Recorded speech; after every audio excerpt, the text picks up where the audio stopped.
What is up, ladies and gentlemen? Today we're going to be talking about the Mississippi flood of 1927.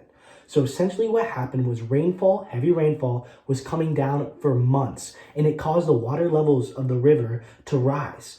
There are levees on the side of the river that are positioned like this. So if water begins to come and come and come, then eventually it will fall back down as precipitation succeeds and the river starts drying up again. But what happened was there was so much rainfall that it began to move up and up and up and farther, and it collapsed the levees and the water escaped.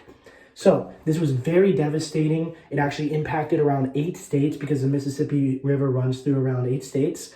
It caused 750,000 people to be starved because the crops were flooded by water. They didn't have clean water supply because the water was contaminated from the dirty river water. They didn't have clothes. They didn't have homes. Businesses were destroyed. Relief efforts were put into place, which were to try and get people more water and food. But actually, the African American community suffered because they didn't get the same relief that the whites did, because they were still forced kind of to still help with the efforts, but they didn't get the same relief. So there was a lot of turmoil with that. In addition, there was a new way in order to prevent flooding that came out of this called a floodgate. So whenever the water comes out, they can open a floodgate that will allow water to escape so that the river doesn't overflow too much. And we keep talking about this, but let me give you an actual visual representation of what this would have looked like. So let's pretend this paper plate right here is the Mississippi River.